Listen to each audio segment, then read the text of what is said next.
Hi there, my name is Lao Timofeyev. I'm a photographer based in Kunming, China, and today I'm here to share with you my long-term review of a lightbox and film holder Sunray Copy box, the third, made here in the Asian region by a Taiwanese company called Skyer.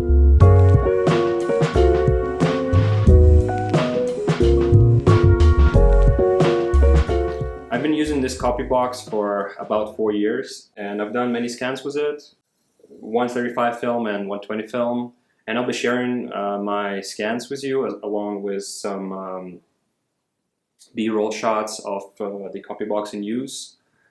But let me also tell you some context, some background of how much I paid and everything. From what I've checked on some more popular Western platforms, it costs around $156, and on the official website it costs, the listed price is $260. But I bought mine for 1,000 yuan here in China on Taobao, which is about $140, and mine is version 3, which it doesn't say anywhere here, but from what I checked, I believe it's version 3. The previous version had some different designs in the film holders and the brightness. This one, the version 3, has 3 level of brightness, and it gets really, really bright. And the copy box itself consists of this wooden box with everything blank, but there's this little sticker that says Skyer and the website to the Taiwanese company. And mine came in a combination of 2 holders, 135, which is adjustable and has a slight cutout in the back, and 120 holder, which is also adjustable. It can go wider, and this one, I don't know if this probably also slide holders, but I've never used. So, and then there's a cable. It's pretty long, goes all the way back in my outlet over there, with just one switch. And to toggle the brightness, you gotta press the switch 3 times, from the brightest to medium and low.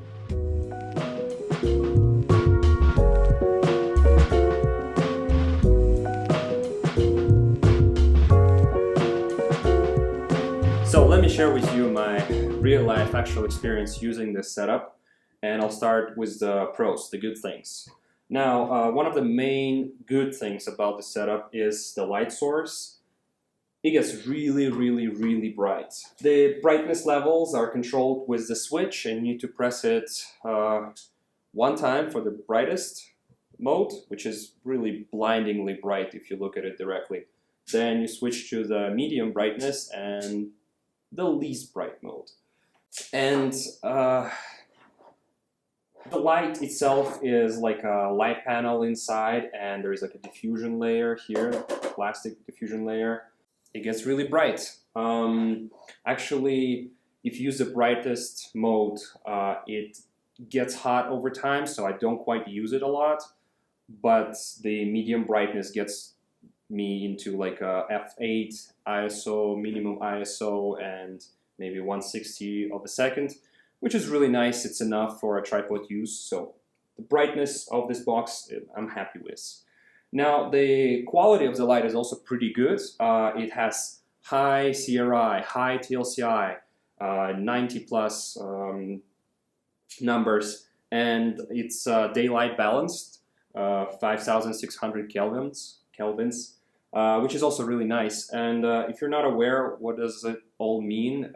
It means that the colors are reproduced just the way they should be, or really close to it. What film has captured and what your film is showing or should show, you can see as it is or almost as it is. In real life, it translates into you see your slides in gorgeous colors, and that's how I see them. I'm very happy with it. It's so amazing to see the positive film on this light box. Just really hard to show it with on a screen. It's really something else. The cable is very long. It goes all the way out there, and I always have some extra cable And then there's this one light switch, and that's it. Pretty simple, but no problem there. The other thing I'm happy about, it's the 135 holder. It's pretty good, very solid, nothing is wobbly. It has adjustable width. So it consists of two plates, or actually it's three pieces, but it's basically top plate and bottom plate, and there's some gap in between. Now the gap is quite noticeable. It's not quite like it's higher, it's thicker than the width of the film, but for a single frame, which I usually or always use it for, I don't have any panoramic cameras, it does the job. It's like you can put film freely through it, which makes it pretty convenient for speed. Like it's fast for scanning, you know, it goes pretty easy there. You don't really, it doesn't get stuck or anything, but it does not keep film completely flat. But for 135 holder, it's not a problem at all. So I'm pretty happy with it. I am able to capture, record the whole, not just the frame itself. I can if I want to, but I can also include some of the sprockets or film rebate, which is really, really nice, and I use it I use it a lot. So yeah, and then you can adjust how wide you want it to be.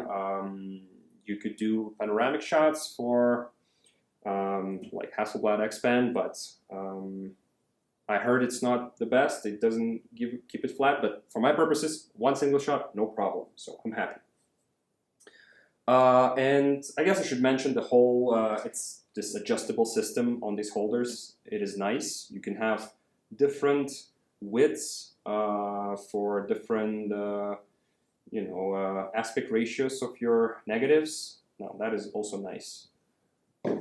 And now onto the cons of this setup, or the downsides. And for me, the biggest downside is this 120 holder. Now, there are two problems with this holder for me. One, it does not keep my film flat. And two, it cuts or crops the actual image frame on the top and the bottom. Every frame. Now, the flatness problem is caused due to this, again, too big of a gap between, which is good for the speed of use, but yeah, with some more curly, more curved film, it gets to be like a visible curve. You could see it, film being like a C shape or like a rainbow shape inside the holder, and then that translates into straight lines not being completely straight on a scan sometimes, or even some like corners or the whatever, some parts of the frame be slightly out of focus, not completely flat, and you want it to be completely flat. Now, it doesn't happen with every type of film. Like I've been able to do a lot of scans successfully, like flat, everything in focus, lines straight, all that. But again, I had every frame is cropped a little bit on the top and the bottom of the shots. The widths you can adjust, but the height you cannot. And ideally, I would love to have some film rebate too, or at least to have just the frame, all of the frame. But this holder, that's the weakness of it.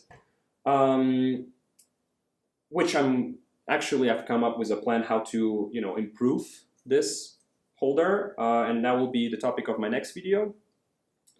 But as it is, yeah, this is the issue with it. And the other minor annoyances, rather minor annoyances with this setup is lack of adjustability for the feet, so for the whole box itself. Because ideally you want it to be leveled, everything to be leveled, so you can put everything in parallel and everything as much in focus as possible. But these feet are not adjustable, and that's okay because it's an easy fix. You can just, well, I just put some foamy tape here, and I was able to achieve complete flatness, complete level with it, no problem. So, could I recommend this setup? Would I buy it again? Yeah, sure. It's pretty affordable. The price is pretty good. The light source is pretty good. I mean, it's very good for, again, for my purposes, for 135 and 120 use. I don't know how it is for other formats. I cannot vouch for that, but for these two, the light source is good.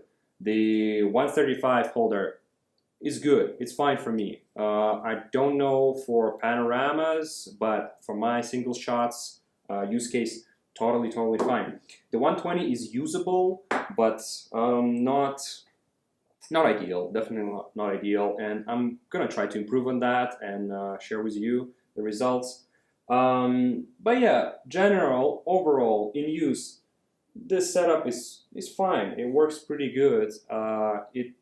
It's okay for, you know, lighting, the film, the negatives, but maybe not ideal for holding the film. But every time I take it, I don't need to fiddle with it much. I just put it, it's done, it's pre-adjusted. I just put the film, take the shots. So yeah, pretty good, pretty happy. So yeah, I hope it was useful. I hope I covered everything. There are definitely different scenarios for everybody, but I think this is general use of it. And if you might have any questions, you could always ask me in the comments. I'll be happy to answer them. And I should thank you for watching this video. Thank you very much, and I'll see you again. Bye-bye.